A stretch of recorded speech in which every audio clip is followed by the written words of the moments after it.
Good morning, everybody. Welcome to the Liberty Revolt. Today we have a special episode prepared for you. We brought in the owner of the station. Jason, how are you doing today? I'm doing good. What is that music coming in? That sounds pretty good. That's my personal band, Beers for Bears. Hopefully we're going to have a couple gigs booked soon. We want to answer a few questions. What's going on in America today? Why have we not been able to get our country's debt under control? Why are so many more Americans working and yet accomplishing less financial security? Why has our buying power decreased so much? What is the true state of our economy? Why is the stock market up while unemployment is so high? How is the coronavirus connected to all of this? What do the financial elite want? Have they influenced our foreign affairs?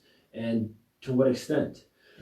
What are the causes of our depressions, collapses, and booms? And what can we do to address our monetary system and its issues? So, how was our monetary system established, and have international bankers and oil elites established control over the United States? You know, I like to say that this is the conspiracy that is absolutely not a conspiracy, because interestingly, it's all a matter of public record. Exactly what we've done to establish the central bank in this country, which we call the Federal Reserve, which is not federal by any means.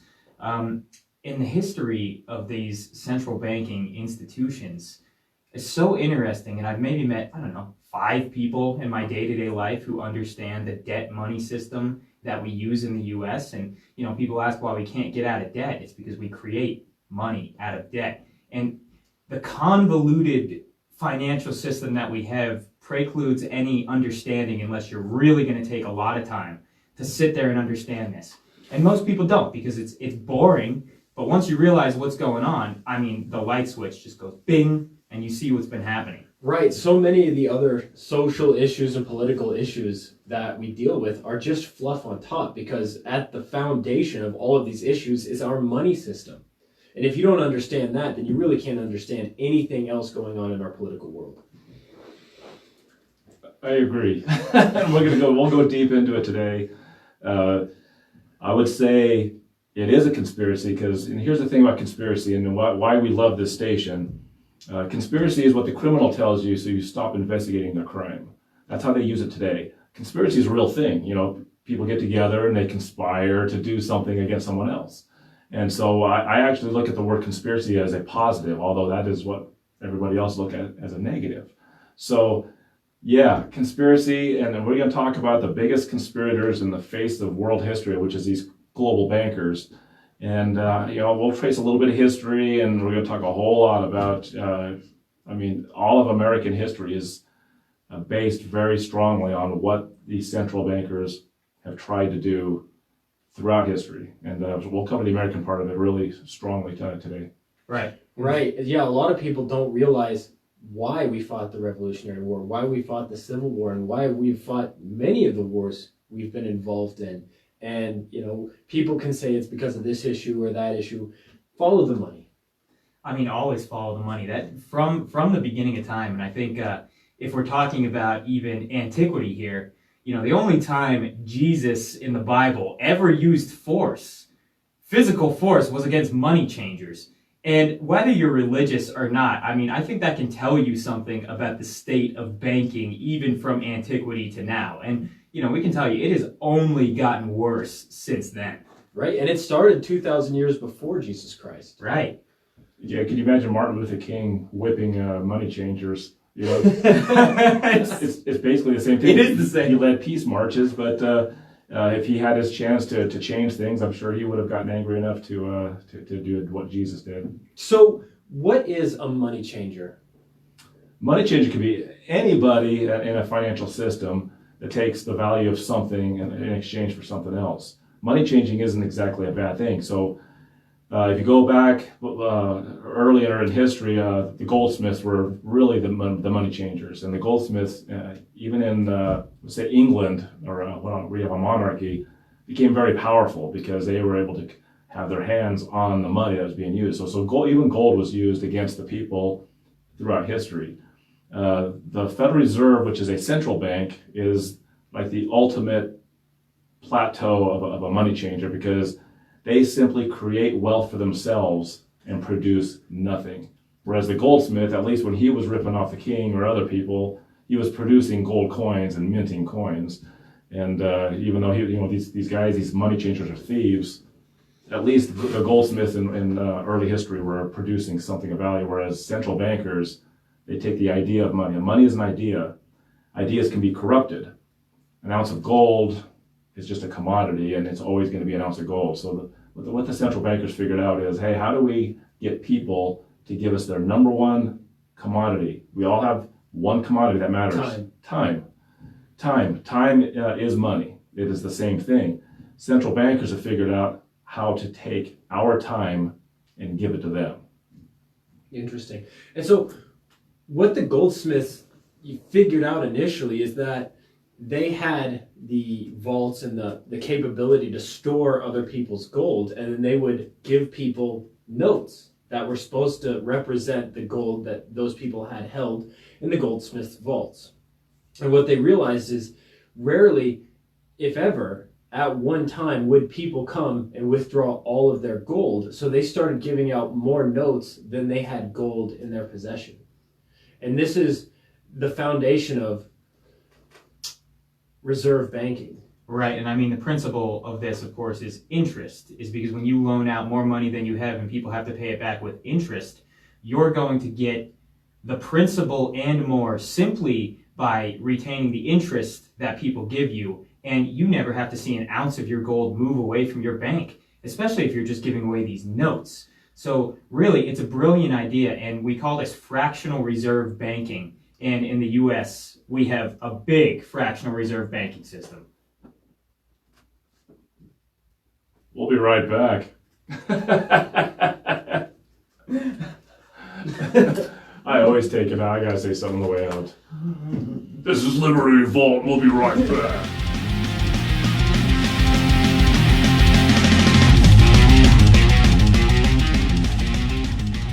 We were talking about fractional reserve banking and how that got started and then spread across Europe. Yeah, we were. So basically, when people realized, and this started, like we said, a very long time ago, but modernity saw this happening in Europe with religious minority groups. And the religious minority groups in Europe at the time were mostly Jewish people. And they were kind of outside the realm of Christians being disallowed to practice usury. And usury is just charging interest on loans. Because many of the kings and religious leaders of Christianity had gotten together and said, listen, this idea of charging interest on loans basically can cave in your society, or it can make a small handful of people incredibly rich. Well, so the Jews of the time weren't bound to this idea. So they were allowed to basically, take people's money and give out loans and charge interest on it. And so many people wonder why have the Jews been hated for all this time? Well, it's really a matter of what their religion allowed them to do and exempted them from. So it's just a historical fact that it could have happened to any group. But they were basically the beginnings of fractional reserve banking and charging interest on loans in Europe, which was interesting. Even the Jewish people had no usury. If you go back far enough with any religion, they have no usury as a part of being good and faithful and kind to others. All of the old religions, as time has gone on, have dropped off the no usury. There's only one religion really. Basically half the Muslims are still practicing that. One of the reasons that there are certain countries in the Middle East that we attack and other countries in the Middle East that we don't attack is because the Shiites, they still have the no usury part of their religion.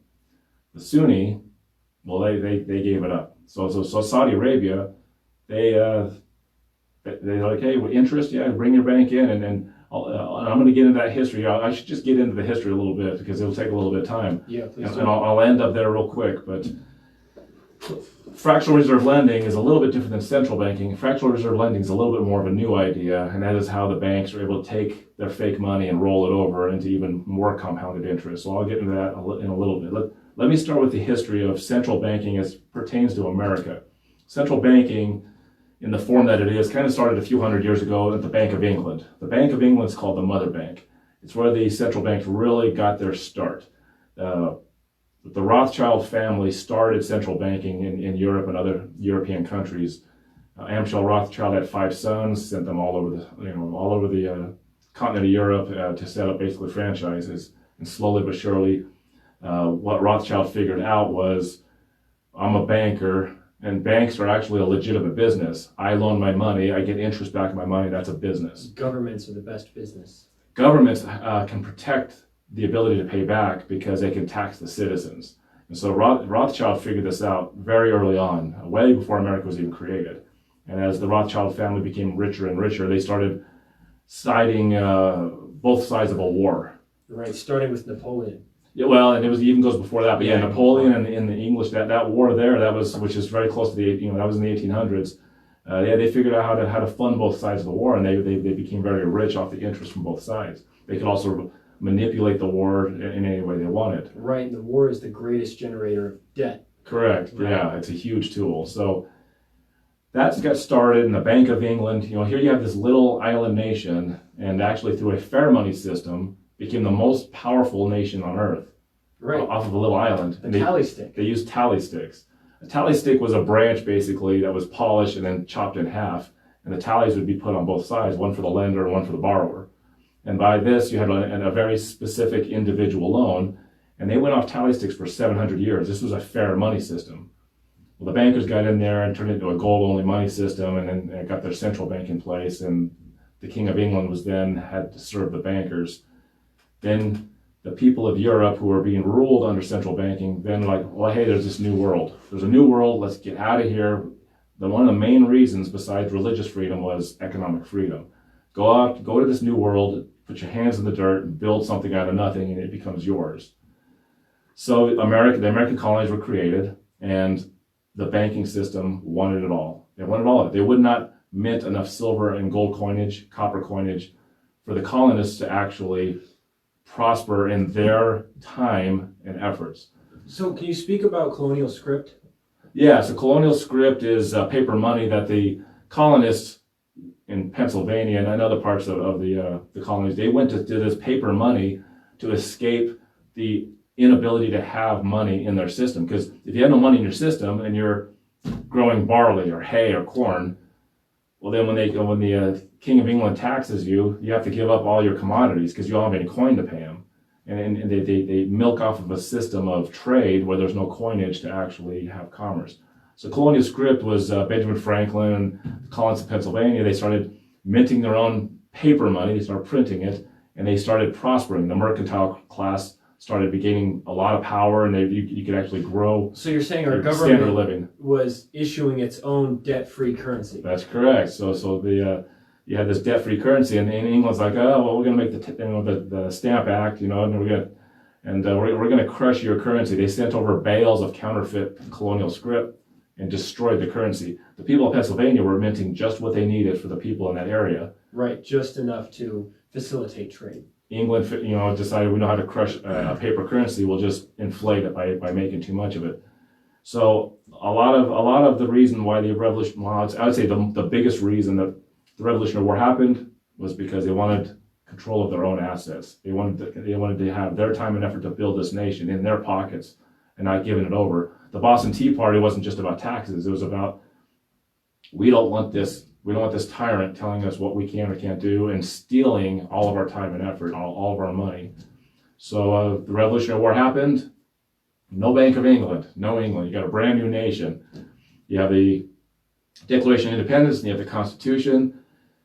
What happens is how we're creating this new government, and you have Alexander Hamilton who steps right in and is like, all right, let's get a central bank going. It's the first thing happens. 1791, Alexander Hamilton steps in. Thomas Jefferson was a violent competitor of this. Thomas Jefferson has stated that if he could have added one more amendment to the Constitution, it would take from the government the power to borrow. If that was a part of our original Constitution, central banking would have had to have changed the Constitution to get their central bank in place. And not having it left the door wide open for bankers to come Correct. take control of our money. And Alexander Hamilton came in and it's like, oh, we need a central bank. We don't know how to, these Americans, they're just a bunch of farmers and stupid people, and the government will help them by having a central bank. This is why we can't have a foreign-born president, because Alexander Hamilton was born in Europe. You know, he's one of those guys that you don't want to be president, but he would have been president if he had been naturally born. That's one of the protections the Constitution gave us. So here's Alexander Hamilton. He convinces America to do a 20-year charter for a central bank, 1791 to 1811. During those 20 years, the economy of America was not getting better, even though we had the freedom to do what we wanted. And plus, we did have war debt. We did borrow money with the French and other people to beat the English in this war. So as 1811 approached, the people of America and even the newspapers were against central banking. They saw it was a scourge. It wasn't working.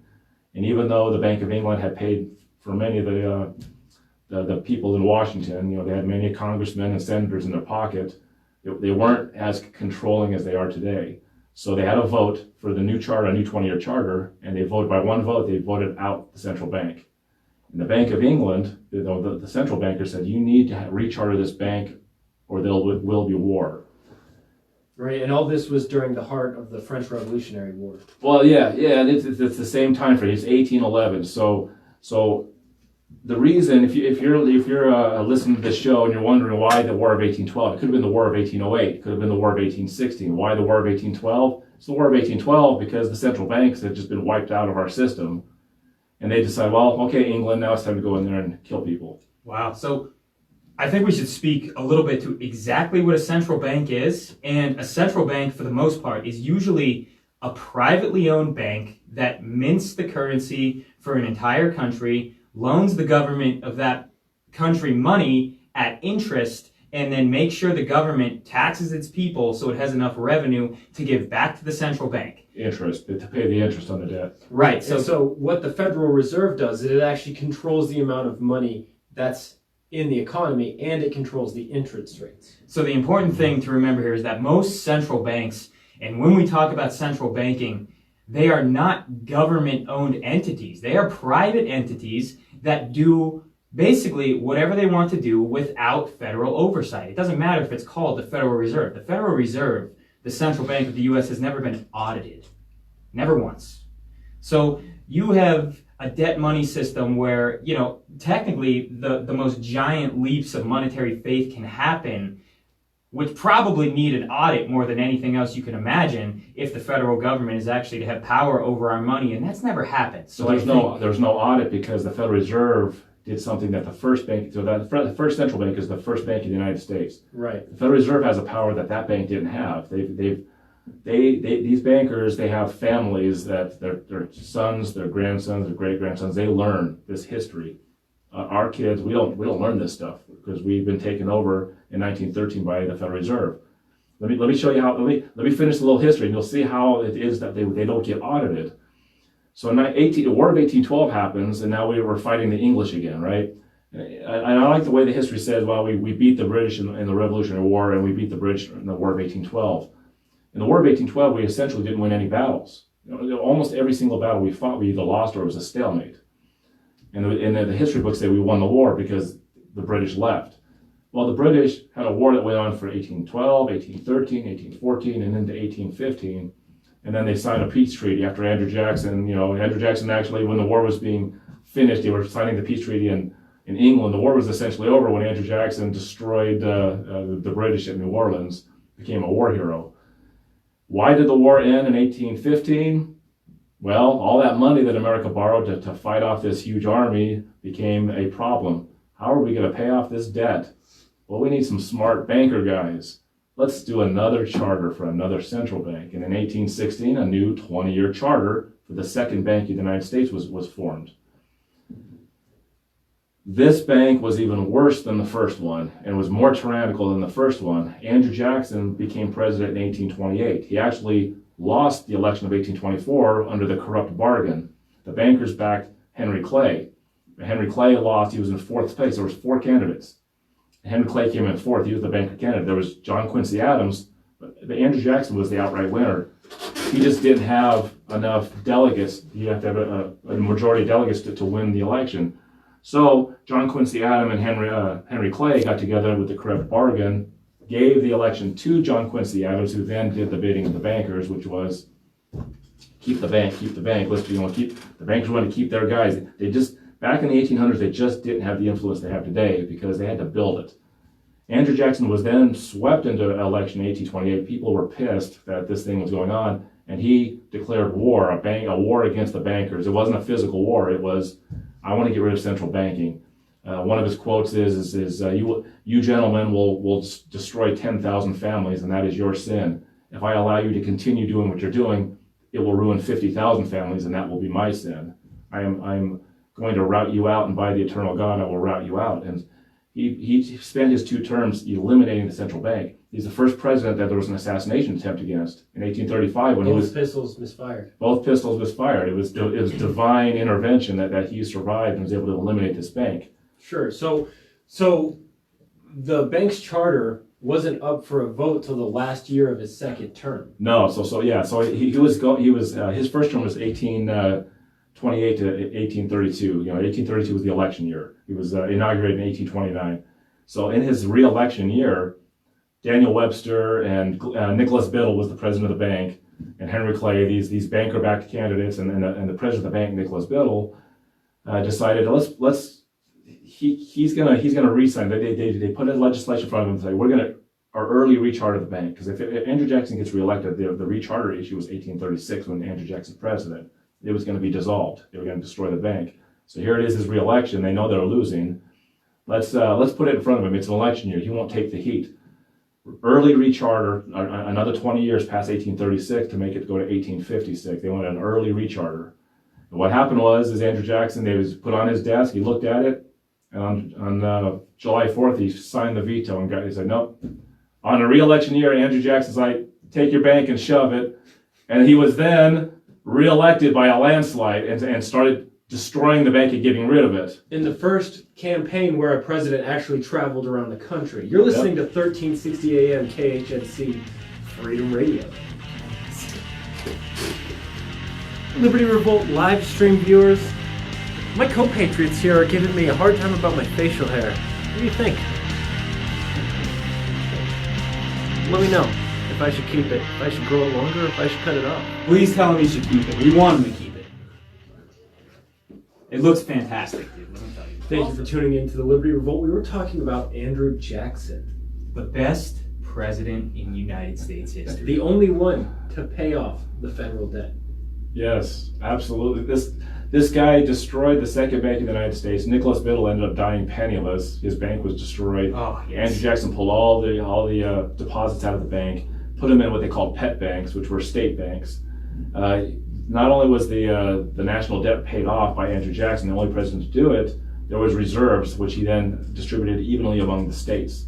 So the guy economically took what was going on, which is a growth period, westward expansion in American history, and he capitalized by getting rid of the thieves that were sucking on our system like a leech. And I have his farewell speech in my office, framed. It's a silk copy of it, and you read that farewell speech. He warns the nation, look, this is what I've done for you. You guys need to protect yourself from bankers, from taxation, and all this stuff. The Civil War, and I'm going to go through this quick because I don't want to do history for too long, but you got to understand that the banking system is always involved in every part of the meaningful stories we hear in history. The Civil War was the bankers knowing that they don't have a central bank, and they were trying desperately to get back, and people that were following Andrew Jackson like, we're not going to have a central bank. So the bankers put pressure on the nation. They started creating division. This will sound a lot like what's going on today. The slavery issue. And then there'd be all these other, in the media, which would be the newspaper at the time, they created as much division as they could. So here comes the Civil War.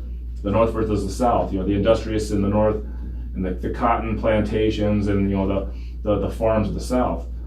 Well, England amassed an army. This is something you're not told about the Civil War. England amassed an army in Canada. The French was amassing an army in Mexico. They were getting ready for the Civil War to happen, and this nation was going to tear itself apart. Now, constitutionally, if the southern states want to secede, they should be allowed to. That's a part of the Constitution. You don't have to be one of the United States. However, by seeing these armies amassing, if the southern states were allowed to secede, those states in the South, which would be a new nation, would probably break into small pieces and then be recolonized, and then an invasion of the North, and there would be no America. Abraham Lincoln saw this, and he's been criticized by one of my partners on my show, Glenn Biddle, who's actually a relative of Nicholas Biddle. Really? Actually, Oh my God. Crazy. But Abraham Lincoln broke a few rules. He was not constitutionally right, and there's a lot of people that don't like Abraham Lincoln for what he did. However, do you break some constitutional rules and have an America, or do you not break the rules and there's no country at all? So he decided that he needed to keep this country as a one piece, a united nation.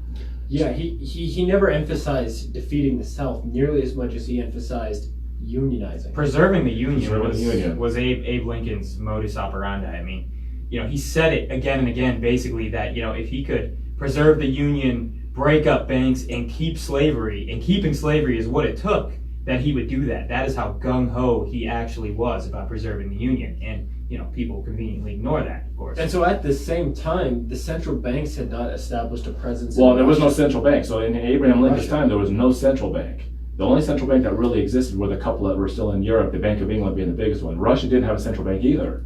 There was still there was more freedom back in those days than we have today.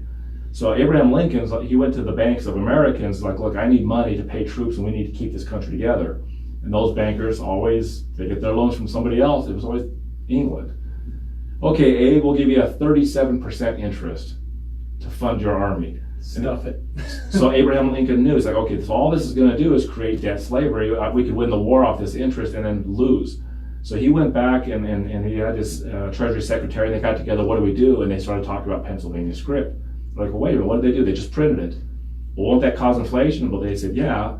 However, if you can pay your armies and get them paid, and our army is mightier and well-funded, well-fed, we'll defeat the South and we'll keep the country. We won't have to pay the interest. We'll just simply have to take away some of the currency out of circulation once you printed too much for the war.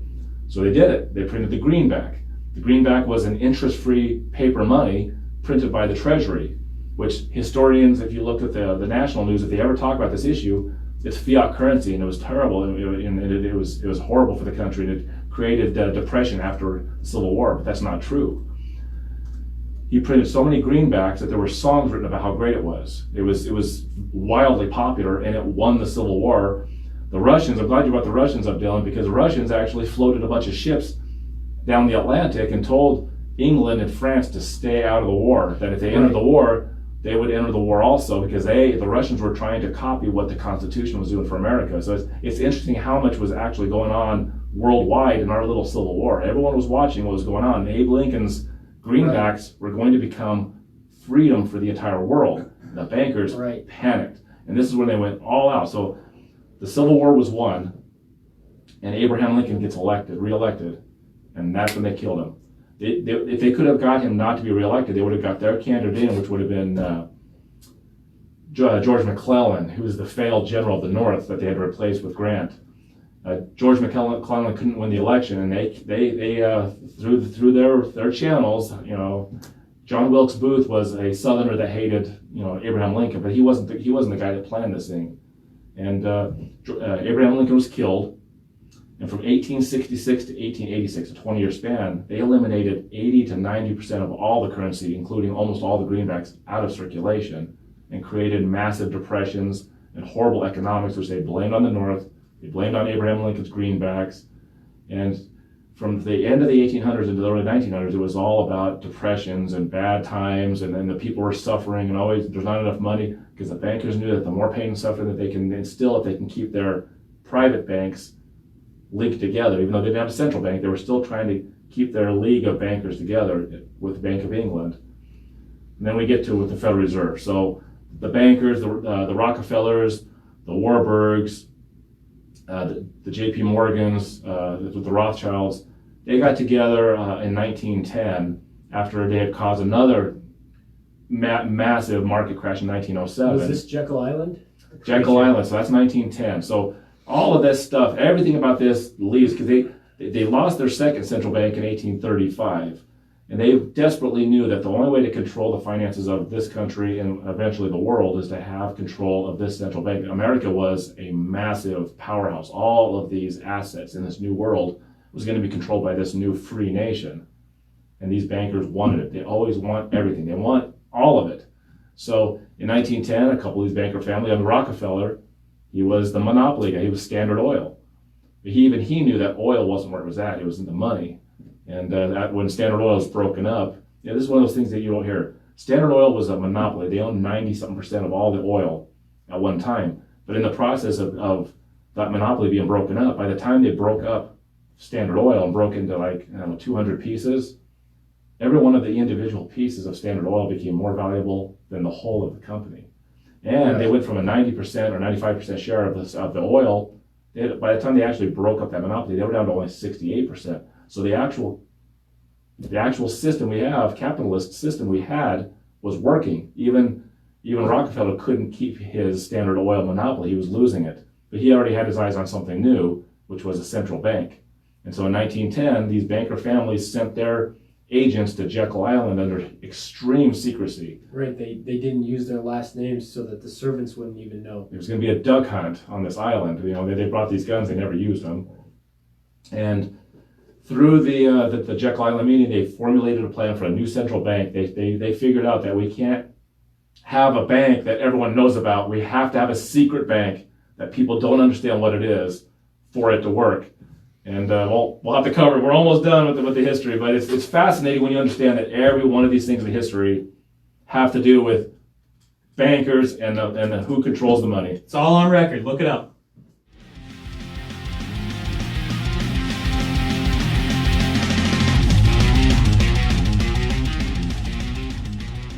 Welcome back to the Liberty Revolt, everybody. We are here with the owner of KHNC, Jason, and he is about to conclude the history of central banking and where we are in America with the Federal Reserve. I'll step that back. My partner Joe is the owner of the radio station. I have a very big stake in what's going on, but Joe Jaquin is the owner, not me. Oh, okay. But things can change. So Close yes. So be Bucky Dillon soon. Oh man, I know all about that. So right. So yeah, I'm going to finish the history, which I'd like to put some good timing on this because people, we're going to talk about more of the repercussions of what's going on today. If you don't understand that almost every part of our history is contaminated by these thieves, which are turned into murderers, in my opinion, you don't really get a sense of how really involved they are in everything that's going on. So let me brush it off real quick because we can come into this other stuff. They got their central bank in 1913, the Federal Reserve Bank. The same year, they also passed the federal income tax law, which is the collection arm for it, because the interest on the debt is pretty much all paid to the bankers for the most part. When we get taxed for military and Social Security and all these other things, that is usually just new money that's printed, added to the debt, and then that adds more interest every year, which then slides towards those bankers. So really, the only thing that we get taxed for every year is to pay interest on the debt to these crooks. Most people pay 25 to 33% federal income tax from their earnings every year, which means they've taken your time. 3 to 4 months out of your year is worked to give to a bunch of bankers for their interest. When simply we could do what Abraham Lincoln did and just print the currency with no interest. So you have the Jekyll Island meeting in 1910. In 1912, you have the sinking of the Titanic, which is something we'll cover a little later, which is another false flag event. You have 1913, the Federal Reserve Act and the federal income tax passed. And then 1914, bang, World War I. I'm forgetting the name of the ship that they sunk as the pretense to get into World War I. Do you remember it? The Lusitania. The Lusitania, that sounds correct. Yeah, the Lusitania. So I'm not gonna, well, we'll come back to that, but I want to move faster because I don't want you to lose the rest of your show based off just the history. But it shows you a very strong pattern how fast that they wanted to get control this time, so that there was not an Andrew Jackson to push them out. 1910 meeting, 1913 you get your system, 1914 World War I. Okay, by the time 1913 had gone to 1933, just a 20-year, one-generation span, they had taken control of the education system, the religious system, the monetary system, the media, the medical system. They controlled everything. They had put us through World War I. They caused us to go into the Great Depression, and they were already planning World War II because Germany was not going to sit there and pay all of their assets and all their money for a war that they didn't quite lose. So they wanted every single industrialized nation on earth to be destroyed and be controlled by central banking. World War II was an economic reset worldwide. Japan was bombed out of existence. Russia was decimated by that war. Germany was gone. All the European nations were destroyed. The only industrial power left after World War II was America. Roaring 20s. So we went from that's okay. We went from the pound sterling being the world reserve currency to the Federal Reserve note. And the Bank of England didn't care because the Bank of England are the same guys as the Federal Reserve. When they started putting these central banks all over the world after World War II, it's the same guys. The Bank of China, the Bank of Japan, the Bank of Europe, all these central banks are the same guys. The International Monetary Fund, they all work in league. It's a criminal cartel. So there's where we're at. I mean, when the Ponzi scheme, which is the Federal Reserve note, starts to get weak like it did in the 60s and 70s, and then the other countries started repatriating their gold out of our vaults after World War II, they simply detached gold from the dollar in 1971. That was Richard Nixon. And they came up with the petrodollar. We talked about usury earlier. Saudi Arabia, Sunni, decided, yeah, we'll charge interest. Bring in all your tanks and guns and missiles. We want to be able to destroy our neighbors as long as America is going to give us all this. Everything that's oil coming out of Saudi Arabia has to be purchased with dollars. So if Russia wants to buy oil from Saudi Arabia, it's great to increase your Ponzi scheme if they have to buy it in dollars. If France buys oil from Saudi Arabia, it has to be done with dollars. They're not using their currencies. They're using this new religion, this worldwide religion, that the most successful religion in world history is the Federal Reserve note. It's just like any other religion. It's based on faith because there's nothing backing it. All faith. And when Nixon pulled the gold backing in 71, he thought he was doing a good thing by putting it behind oil. Because all the OPEC countries basically got together and said, okay, we're going to trade US dollars and oil. And if we take a look at many countries that tried to get out of this system, like Iraq, Libya, and Venezuela, well, what has the US done to them? And in fact, one of the ways that they also tried to get out of the system, when you look at Libya and Iraq, Jason, you were talking about this earlier, they did not have central banks. Yep. If you want to know that in modern times, the enemies of the United States is always countries that don't have a central bank. You can't steal their assets if you can't pull interest off of their currency. So Libya, Muammar Gaddafi, for example, after having his trouble with America in the 80s, figured out, I can't militarily defend myself from this nation. So he had to play politics. And over the next few decades, he decided to be not like, the Iraq and Iran, these other countries which were being defiant. He decided to join the world community, cleaned up his act.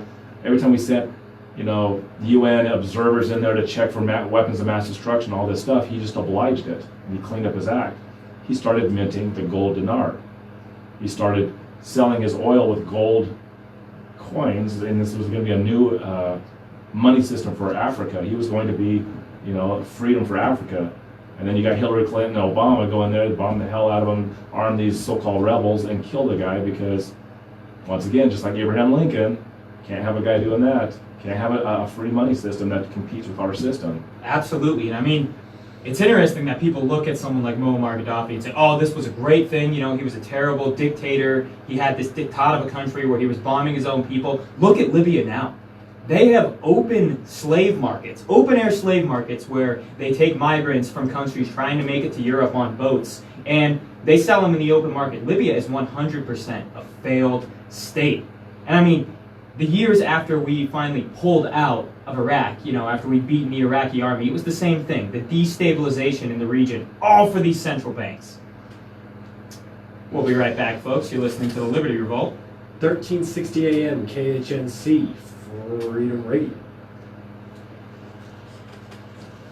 So it says here, this is Wikipedia's definition of the International Monetary Fund. Oh, that's the worst one, man. The IMF. Let's see. The International Monetary Fund is an international organization headquartered in Washington, D.C., consisting of 189 countries, working to foster global monetary cooperation, secure financial stability, facilitate international trade, promote high employment and sustainable economic growth, and reduce poverty around the world while periodically depending on the World Bank for its resources. Yeah. So we sit here and complain about China putting African countries into debt traps. The IMF has been doing this since it was created. Like, China is finally getting the ball in their court and saying, oh, we can do what these international bankers have been doing, and us in the West are like, dude, you guys are mean. Well, and the Bank of China is the same. So it's not like there's a lot of Chinese people running their central bank. No, it's the same families that I just mentioned from 1910. It's the same guys. Really? So I the wasn't Bank of sure about China, that. the Bank of China has those Chinese people do not control them, just like we don't control our own banks. It's the Bank of Japan, same thing. When we dropped nuclear weapons on those guys. Yeah, there's a Bank of Japan. Do you think they're really prosperous because the Japanese just were so great? No, they got a central bank, and the central bank, the Japanese economy went to its zenith in the 1980s. But guess what happened? It's been crap since. It just went into stagflation. Why? Because the yen is not the world reserve currency. The dollar is the world reserve currency. That's why we're all fat and happy and comfortable. As soon as they take away the world reserve currency is the dollar, that happens in the next 2 years, 3 years, you better watch it. We're going to follow Japan right away. China's trying, man. They have their $400 billion oil deal with Iran. Well, the bankers like China because that's kind of the government that they like to have in place to control. They have the That's unfettered. the only reason China's doing so well is because the bankers love that style of government. It's the globalist They have model. the unfettered capitalism. They can do whatever they want. They don't like can Chinese exploit people. Anyone they want. But they also have the authoritarian control. Short segment.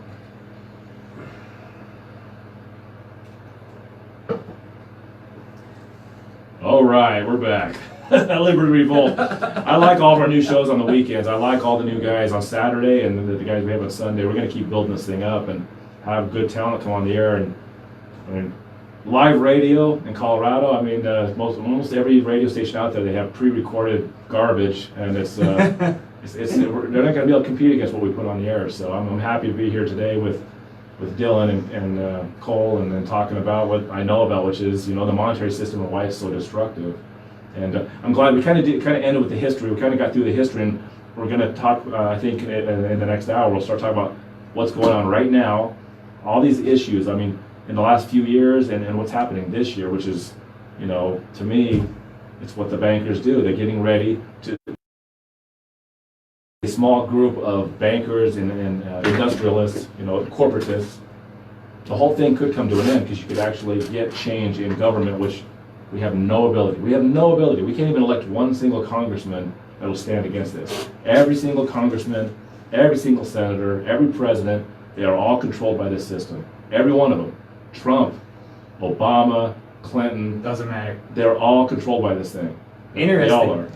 If you look at, I have a guy in the glass behind me that doesn't believe that, but Rick and I, we have that difference there. But I believe Trump. Maybe he doesn't understand what part or what role he's in. I was talking to a friend of mine, Herb, last night, and maybe Trump is not totally aware of his role. But regardless, to me, I'd rather if you're corrupt or if you're stupid, either one of those ain't going to help us out. right, I mean, okay, look at Trump. Look, who's his Treasury Secretary? Treasury Secretary. It's Steve Mnuchin. Who is Steve Mnuchin? Goldman Sachs. Goldman Sachs banker. Who crashed the economy in 2008? Yeah. Goldman Sachs. I mean, Trump comes in and you say, oh yeah, I'm going to drain the swamp. And everyone's pumped. I was pumped. I was ready to vote for Trump. I was ready to do it all and say, he's actually going to drain the swamp. Here's this billionaire with his own money coming in. Look at everyone he put in his cabinet. And beyond that, look back to 2008. Obama's first term. Citigroup. One of the largest conglomeration of banks, or the largest, in the U.S., handed Obama a piece of paper and said, okay, these are the guys we want you to put in your cabinet. Yeah. He put every single one of these, basically, banker-chosen administration members in. If you look at the money for the campaigns for McCain and for Obama, it's the same companies. It's the same guys. They fund both campaigns. So it's how can you possibly get a candidate that's going to be for the people if they're being elected by the same companies, the same money? Right. People like to trot out Bernie Sanders and say that he was going to be the one, and that's why they cheated him. Well, I think what people don't realize is these socialist policies he wants to implement isn't a redistribution of wealth. It's a consolidation of wealth. And the bankers actually prefer those government structures. And once you kind of understand, why is it that you have these super wealthy entities pushing socialism? Because it's not really going to tear them down. It's actually going to tear down the middle class and make Small them stronger. businesses will be destroyed. Rockefeller's famous quote is, "Competition is a sin." If you're a central banker and you're trying to control an industry, do you want to control 5 media companies, or do you want to try to control 10,000 media companies? Right. You want to have 5 companies because you And need this to put is- regulations in place and control them. This is one of those things that makes it difficult for me to really put a thumb on Trump because, he put Mnuchin in his cabinet. He has done some things that seem to lend themselves towards the agenda of the bankers. At the same time, he's also done things that I feel are moving us away from that. More on that when we come back. 1360 AM, KHNC, Freedom Radio. Hour 2 coming up. I knocked on your door. There's only so much money this little radio station can put out, but we're getting there. Well, once we take down the banks from the radio station, we're going to have a lot more, right? We're turning this Well, ship around well, Sunday at noon. More likely the banks will probably take this thing down. Oh, I think so. I don't know. I'm pretty tough, man. I Yeah. ate a lot of hot plastic food, so.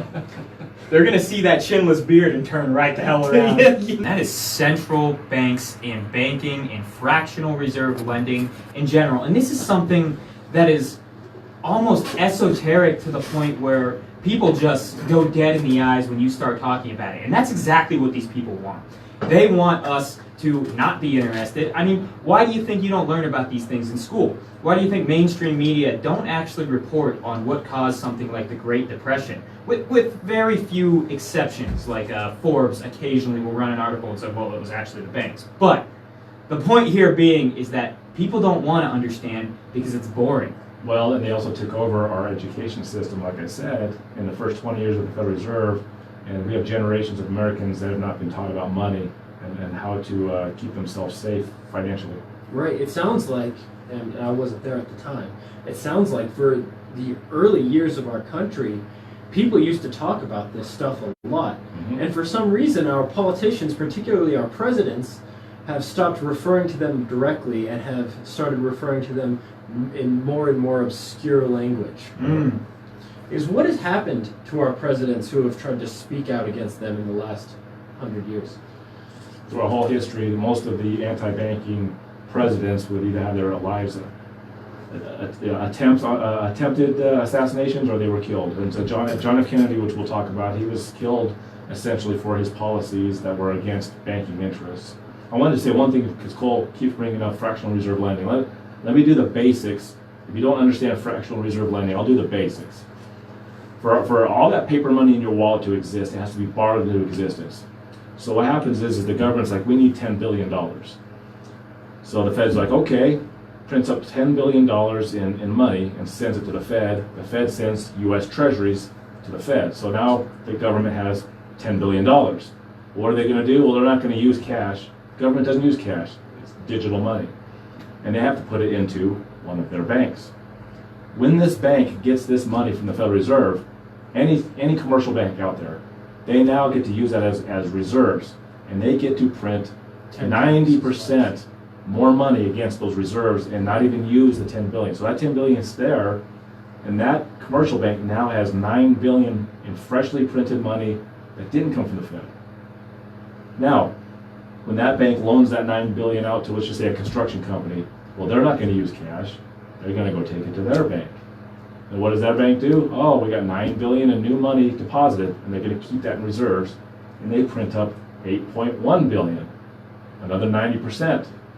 And when that's loaned out to the next guy, they take it to the next bank, and it just keeps on going. That original 10 billion turns into $90 billion when it goes all the way to the end. This is fractional reserve lending. This is why there are hundreds of trillions of dollars floating around out there. This Ponzi scheme gets bigger and bigger every year, and it's coming to an end. And it's, quite frankly, probably coming to an end in the next couple of years. Coronavirus and everything that's getting ready to happen, that this stealing of our freedoms on the fastest pace I've ever seen, the amount of fear that people are experiencing right now, it's because they need to have a big boogeyman to point this market crash on.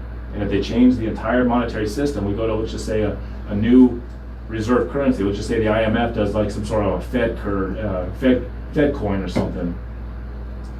That's it for America. America's going to go into either hyperinflation or stagflation, and we're going to be like Japan, where we never see any prosperity for decades and decades. And it's coming. And every time we see 9/11 or the Gulf of Tonkin, we were talking on break, all of these false flag events is to get people focused on something that the bankers need to continue with their plans to own all the assets of the world. So I started talking about Trump right before the extended break. And I was going to make a few points to where I feel like it's kind of difficult to put my thumb on whether he's a part of it or whether he's actually, unaware of it, or if he's trying to break away from it. And I've seen some mixed evidence. For example, you pointed out he has Mnuchin in his administration. He has done some things that seems to push the agenda in that direction. He got rid of Dodd-Frank, yeah. It's one of the things. At the same time, he also has, tried to lower taxes. He's tried to, preserve our right to bear arms. He's tried to discredit the mainstream media, and I think that's a big one, because I don't think these international bankers want CNN and Fox News discredited. They don't. And all these big ones. I think they hate the idea of a bunch of independent media companies, shows like this, shows like Steven Crowder, the Ben Shapiro Show, these, smaller podcasts and political talk shows kind of rising up, which I think has been the result of him discrediting a lot of the mainstream news outlets. These little ones have been able to kind of fill a lot of the gaps. And so I think that is kind of against the agenda that you would assume the bankers would want. Right, and there was, I think, a few days ago, someone with a gun came at Trump.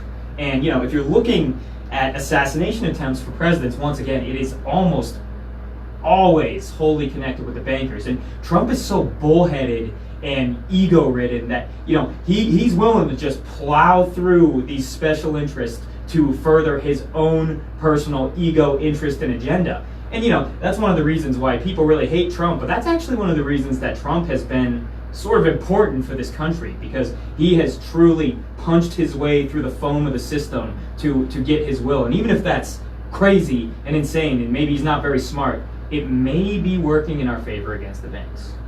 Well, and then they say what they want is a total free market global trading system, right? Well, he's put up a lot of barriers to trade, tariffs, things like that.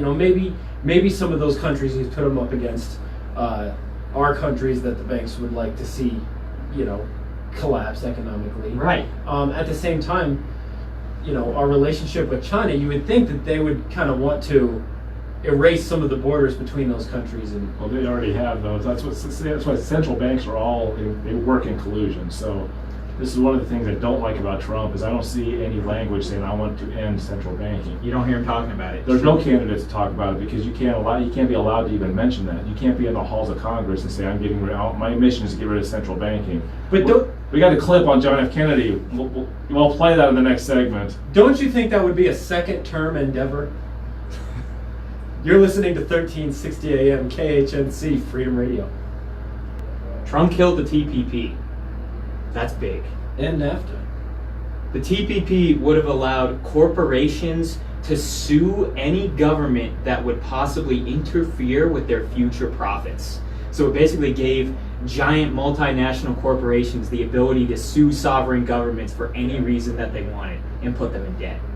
So the fact that Trump killed that was fantastic, even if it would have been a bulwark to China. I don't care. That thing was evil, and he got rid of it. So that was one thing that when he got in office, he signed the Patriot. He signed the Patriot Act. The guy's a fraud. That's true. Yeah, everyone signs the damn Patriot Act. Everyone, bipartisan. That's like the only bipartisan bill everyone's like clapping for in Congress. Like, we love the Patriot One of the Act. biggest freedom-stealing documents ever made. Oh, dude, it is. It's the biggest. I think it's the absolute We biggest. sit here and bitch about China, doing what they do. It's the same thing. We do.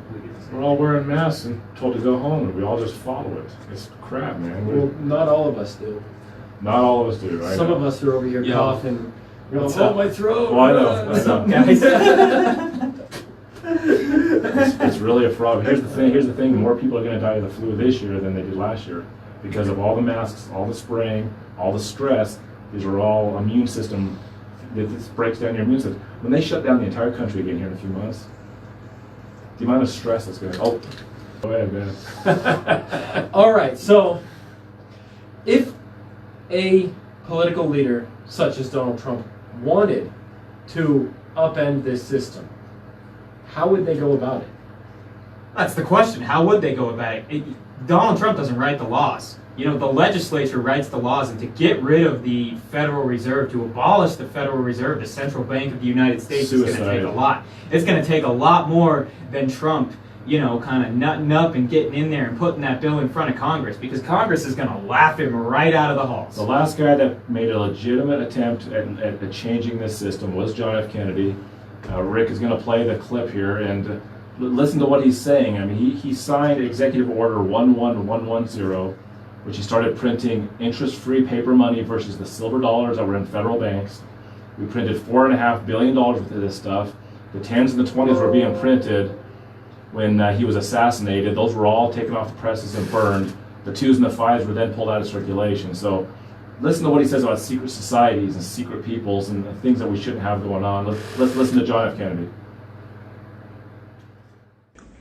Ladies and gentlemen, the very word secrecy is repugnant in a free and open society, and we are, as a people, inherently and historically opposed to secret societies, to secret oaths, and to secret proceedings.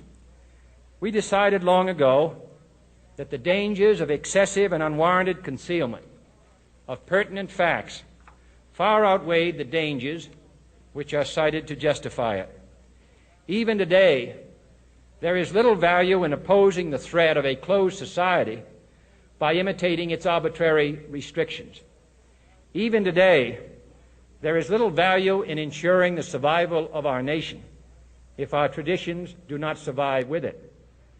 And there is very grave danger that an announced need for increased security will be seized upon by those anxious to expand its meaning to the very limits of official censorship and concealment.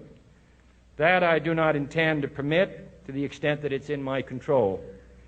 And no official of my administration, whether his rank is high or low, civilian or military, should interpret my words here tonight as an excuse to censor the news, to stifle dissent, to cover up our mistakes, or to withhold from the press and the public the facts they deserve to know.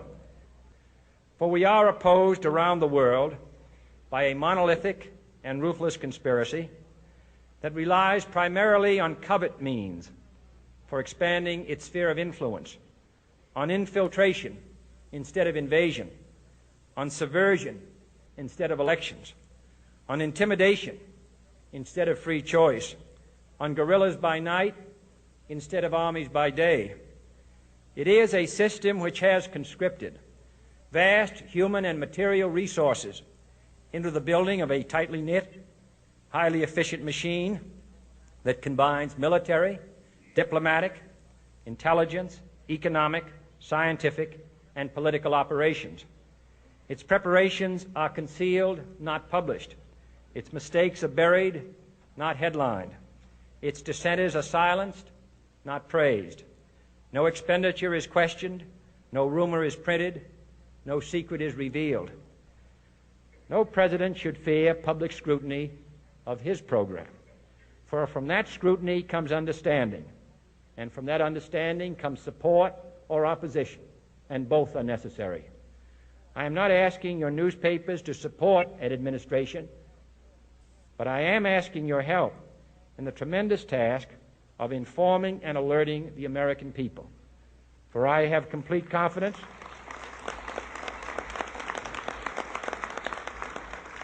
in the response and dedication of our citizens whenever they are fully informed. I not only could not stifle controversy among your readers, I welcome it. This administration intends to be candid about its errors. For as a wise man once said, an error doesn't become a mistake until you refuse to correct it. We intend to accept full responsibility for our errors, and we expect you to point them out when we miss them. Without debate, without criticism, no administration and no country can succeed, and no republic can survive. That is why the Athenian lawmaker Solon decreed it a crime for any citizen to shrink from controversy. And that is why our press was protected by the First Amendment, the only business in America specifically protected by the Constitution, not primarily to amuse and entertain, not to emphasize the trivial and the sentimental, not to simply give the public what it wants, but to inform, to arouse, to reflect, to state our dangers and our opportunities, to indicate our crises and our choices, to lead, mold, educate, and sometimes even anger public opinion. This means greater coverage and analysis of international news, for it is no longer far away and foreign, but close at hand and local. It means greater attention to improved understanding of the news, as well as improved transmission. And it means, finally, that government at all levels must meet its obligation to provide you with the fullest possible information outside the narrowest limits of national security. And so it is to the printing press, to the recorder of man's deeds, the keeper of his conscience, the courier of his news, that we look for strength and assistance, confident that with your help, man will be what he was born to be, free and independent.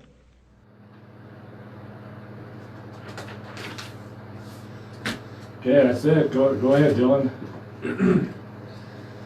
So, how would we go about reforming it? I think, we've laid out that it'd be almost impossible for any kind of political leader on their own to do anything more than to raise attention to the issue and get shot.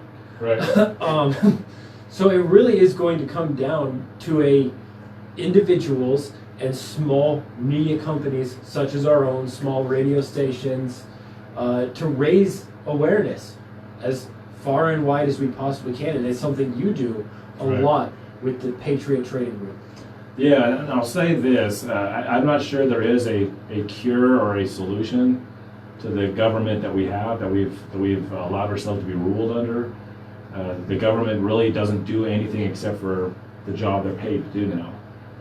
If a central bank was eliminated, let's just say that we could get rid of the central bank, how good would that be for the world? All these foreign wars are paid for by these bankers. We didn't even get into John Perkins and the economic hitman and then what the CIA does to these small little countries to gain power over them. And this is what the bankers do, and they control our United States Army. I mean, really, the Constitution, we weren't even supposed to have a standing army. We were supposed to have militia. Right. We're not supposed to have a standing army. Now we have a standing army, and they do the bidding of the bankers. So if we got rid of central banking, what would happen? We would be freer. We'd be more wealthy. We would have no foreign wars. I mean, every single foreign war that America has fought has been after the Federal Reserve Bank came into creation. So that just tells you right now that we were a isolationist country for a reason. We take care of our house, you take care of your house. Yeah, you're a dictator, we don't like the way you do business. We can decide whether to do business with that dictator or not. We don't fight wars against countries and replace their governments. But that's what central bankers do, because we were talking about China. They love the idea of China's government. That's a great way for a central bank to control the people. And what does coronavirus look like? It looks like socialism. If there's an emergency, the government tells you to sit down and shut up. I mean, think of it. We're told to sit down and shut up. What more of a statement do you need than actually covering our faces with masks? They're just telling us to our face. These bankers are laughing at us, saying, wear the mask and shut up. That's what's actually happening. Right, and I mean, really looking at these foreign wars, the logic, if you even scrutinized a little bit, I did this when I was, 19, doesn't hold up. You look at something like Obama's red line when he was talking about going after Syria, where he said, okay, Assad used chemical weapons on his people, so that's my red line. I'm mad about it. I want to help the people. Well, what about North Korea? North Korea has been using chemical weapons on its own people for almost the entirety of its existence, and no one talks about that.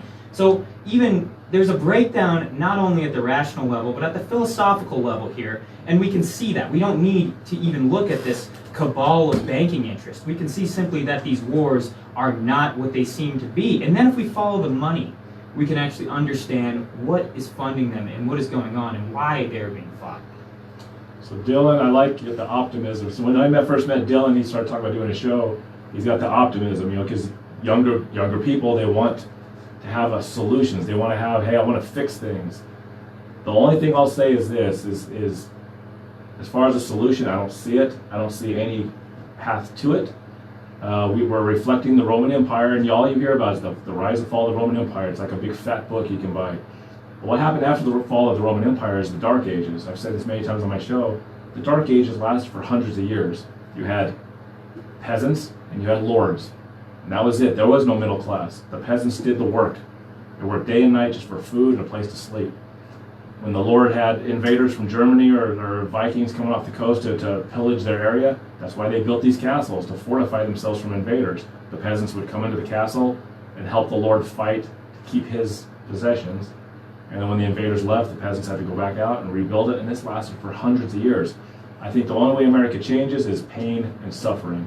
We're too comfortable. Until there's pain and suffering, until the people get free government assistance, until there's no money for them to get free government assistance, then you may see a change where people are actually starving in the streets. Well, I was actually talking to my girlfriend about something like this last night. She's Chinese, and she told me that, in China, there's actually no social safety net. Like, if you don't work hard, the government is not going to take care of you. So you actually have a more stalwart, capitalistic, individual-minded society in China than we do in the U.S. And I mean, you can see such a meteoric and monolithic rise in the Chinese economy isn't backed by communism in the least. It's Well- backed by individuals and their entrepreneurial spirit. Exactly. Well, not to mention that the bankers put all those industries in China so they can grow that economy. That was a third world nation during World War II. Nobody cared about China.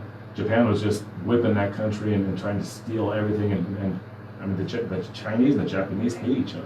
Still. Oh yeah. And China grew into an economic power.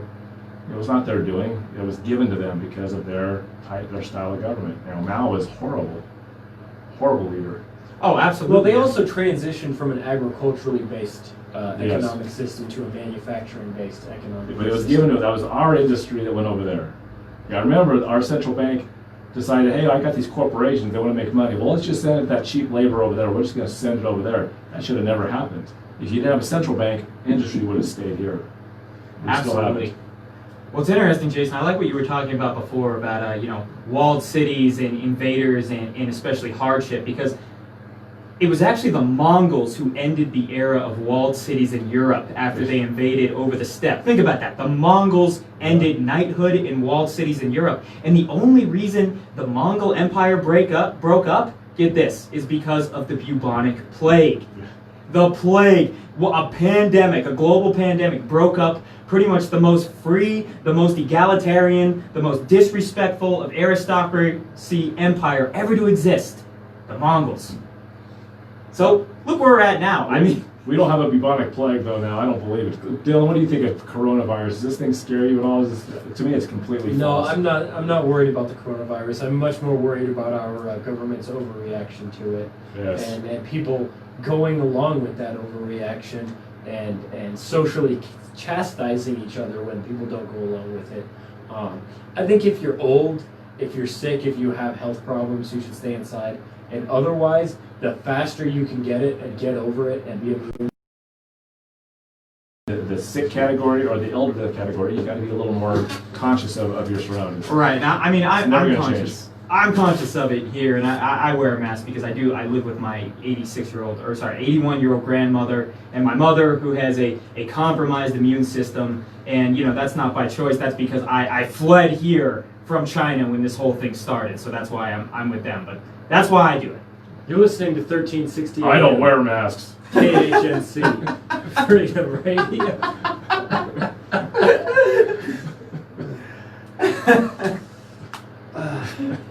But here's the thing, we're brainwashed into thinking, well, you got to vote or you don't have an opinion. Well, if I didn't put one of these jackasses in office to begin with, then I should have the stronger opinion when they make all these dumbass mistakes. Right? I can actually stand up and say, you know what, I didn't vote this clown in, look at all the stupid things he's doing. You're the one that put him in office. And that's how I feel. Trump is going to do a lot of mistakes. The central banking system is going to continue to roll on. The whole economy is going to go ballistic. We're going to have the biggest market crash after the election that we've ever seen in our lifetimes.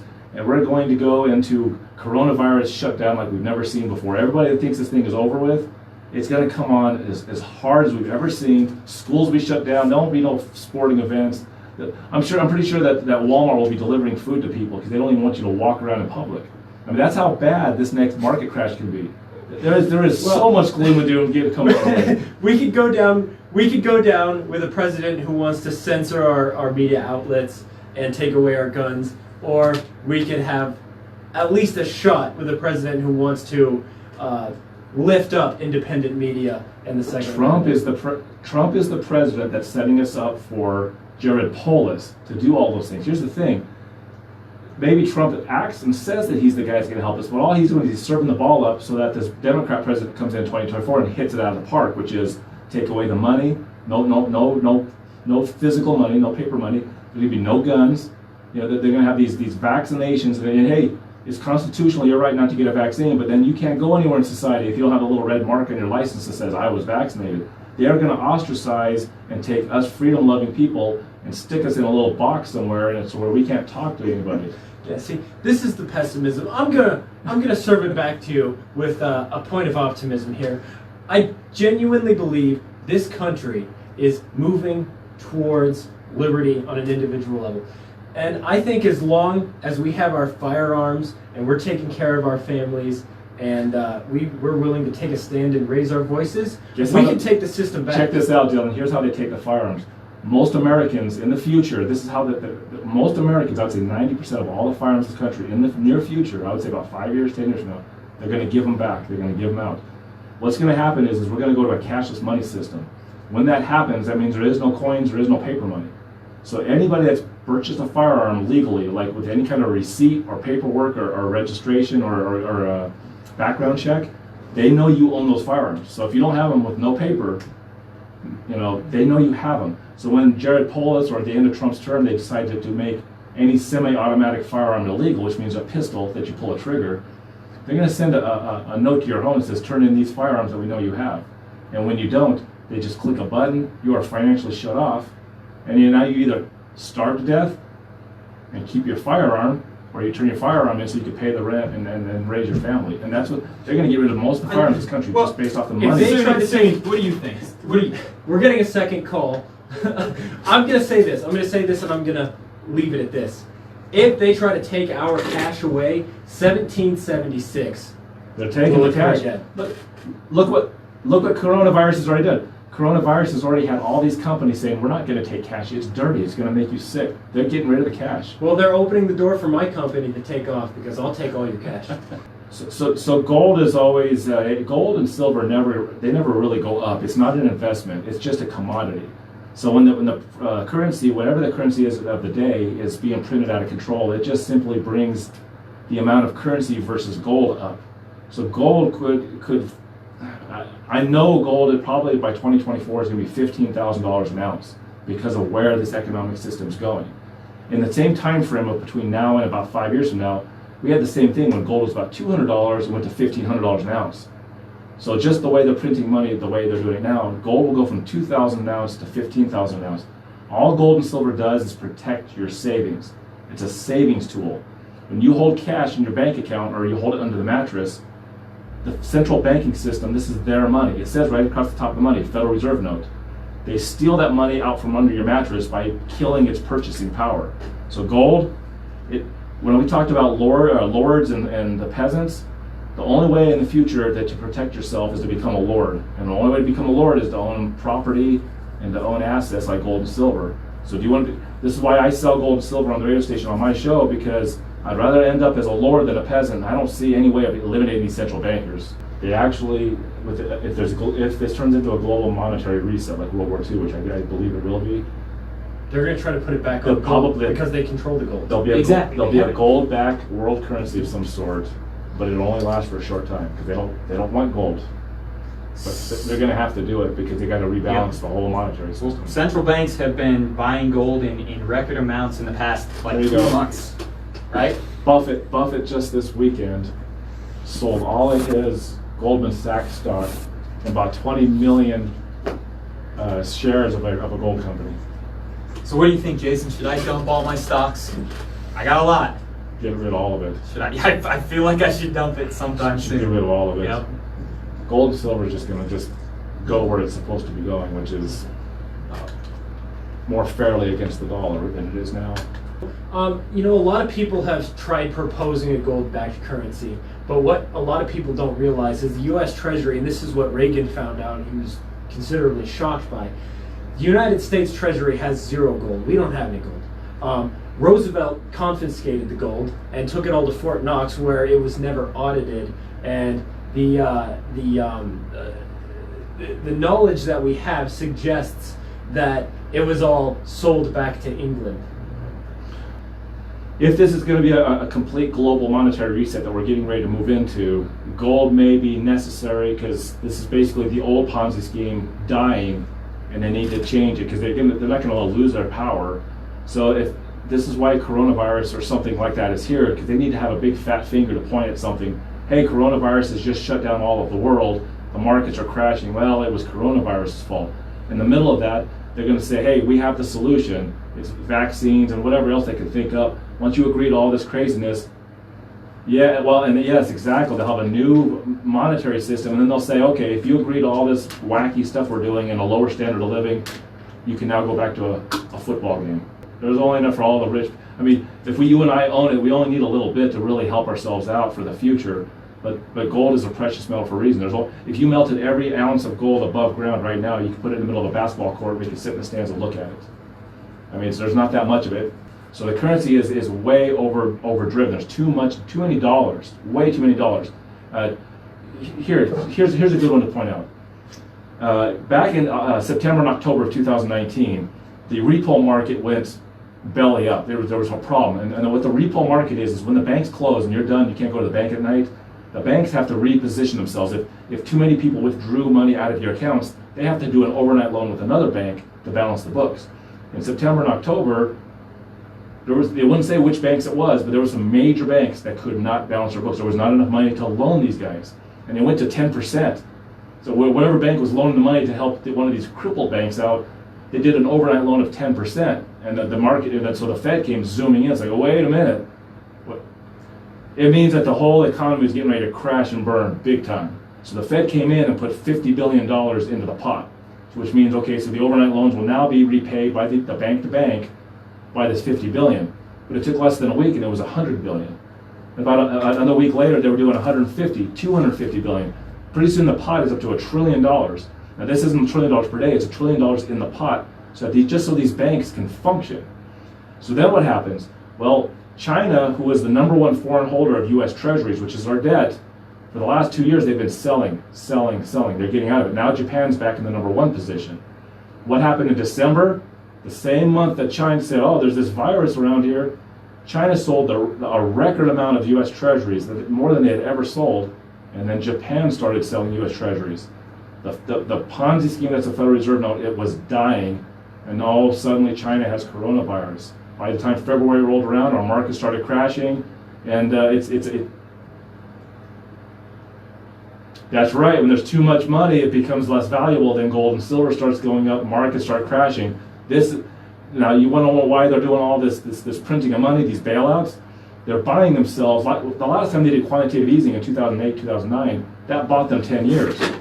This time they're printing up even more money, and they're barely going to get 6 months out of this. So when this next election is over with, no matter who's president, which it's going to be Trump, they've already chosen Trump. This is a planned situation. Biden's never going to win this thing. As soon as Trump is reelected, they're going to crash this thing huge, and we are going to see coronavirus stories everywhere in the world. They won't allow us to do anything but blame coronavirus for stubbing your toe. That's what's going to happen. So, and then people have proposed a gold-backed currency. The problem with that is a lot of these bankers already own the vast majority of the gold. They've been buying it up for a long time. China has been buying the most in the last decade than any other country. So they would like to see it go back to a gold-based currency because they already dominate the gold market. Only as a reset. Only as a reset. If they want to keep their control over the money, they may have to go to gold temporarily, but then they'll wash that quickly afterwards. Absolutely, because gold is finite. I mean, even, gold is just like money. You can't exactly eat it or you can't do anything with it, but the thing is, it's a finite resource. They can print as much currency Yeah, Exactly. gold goes up by dollars because the amount of dollars are becoming more worthless, or there's too many being printed. So the reason that gold has gone up recently is because there's just too much currency. Yeah, inflation. It's the gonna price happen. of gold stays stable, and that's why so many countries and central banks have, in the past 2 And months Nate, especially, let me say been this, rushing to Nate. buy. We were talking about central banks in our faraway past, the beginning of U.S. history. A $20 gold piece, which was actually spent money. We had $5, $10, $20 gold pieces. This was actual money that we spent. From the late 1700s to the early 1900s, a $20 gold piece and a $20 paper note bought you the same thing, which is essentially a whole cow. A whole cow was 20 bucks. But after the Federal Reserve got their hands onto our financial system in 1913, now we sell that $20 gold piece for $2,300. That $20 bill you can't even buy a steak with. And that's what's going on. It's going to continue to happen. Right, and paper money is an idea. You can corrupt an idea, and this is what the bankers do. They control the idea of money.